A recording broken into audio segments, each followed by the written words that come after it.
Alors justement, depuis 2008, un nouveau phénomène montre ce lien entre insécurité alimentaire et pauvreté. C'est ce que l'on appelle les émeutes de la faim. Alors les émeutes de la faim ont été déclenchées en 2008 et depuis on en revoit épisodiquement dans le monde. Elles ont été dramatiques en 2008, elles ont touché de nombreux pays. Alors oui, avant de parler des pays, vous avez ici un lien YouTube vers un journal de TF1 en 2008 qui présentait justement toutes ces émeutes dans tous ces pays-là. Vous avez le lien sur le Pearl Trees, je vous encourage vraiment à regarder cet extrait de journal télévisé de 2008.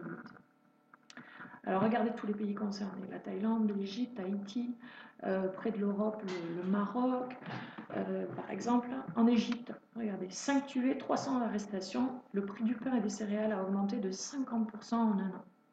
Ça veut dire que n'importe quel Égyptien qui se rendait chez son boulanger payait son pain 50% de plus que ce qu'il n'avait l'habitude d'acheter. Ça veut dire que beaucoup de gens n'ont plus pu s'acheter des denrées de base comme le pain. En Haïti, regardez, même chose, 5 tués, 200 blessés, des manifestations qui ont été terribles et qui ont été liées à l'augmentation de 50 à 100% en un an des denrées alimentaires. 100%, ça veut dire que le prix des choses double.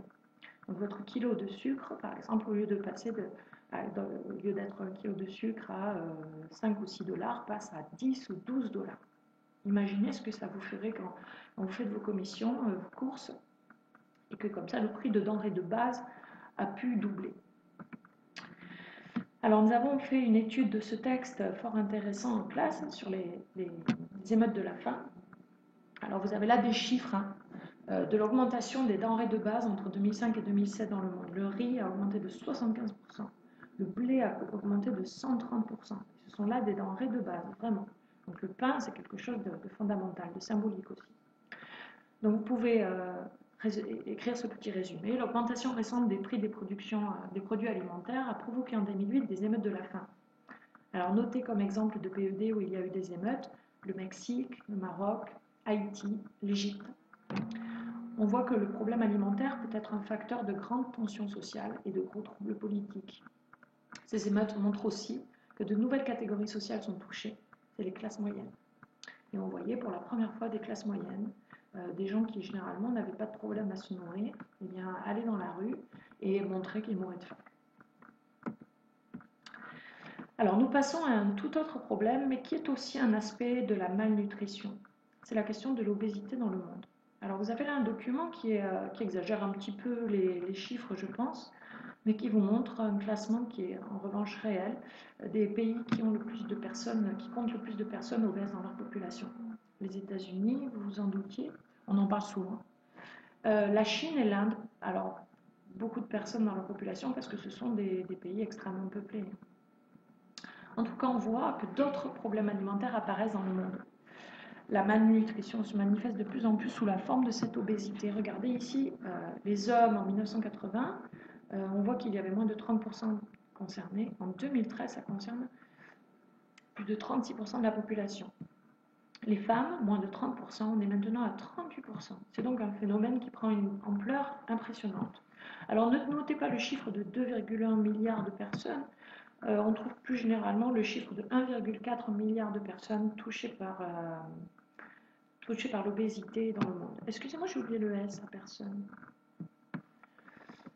Alors regardez par exemple ici ces deux cartes qui vous montrent chez les femmes de plus de 30 ans la différence entre 2005, donc en à peine 10 ans, 2005 et 2015.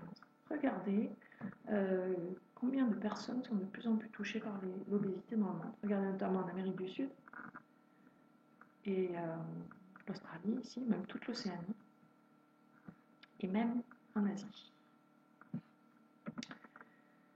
Alors je reviens sur ce document pour vous donner un chiffre clé en Inde. C'est un chiffre qui fait vraiment réfléchir, qui est marquant, c'est pour ça que je vous le donne. En Inde, plus d'un enfant sur 3 souffre de sous-nutrition. On avance même plus de 40% des enfants de moins de 15 ans souffrent de sous-nutrition. Et bien en parallèle de ce chiffre, on a aussi un enfant sur 3 qui souffre de surpoids en Inde. On a 6% d'obésité chez les moins de 15 ans. Donc vous vous rendez compte, un enfant sur 3 qui souffre de sous-nutrition, un enfant sur 3 qui souffre de surpoids. On voit donc que l'Inde est vraiment caractéristique de ces grandes inégalités à l'intérieur même des pays, et deux inégalités qui sont deux aspects du problème de l'alimentation dans le monde.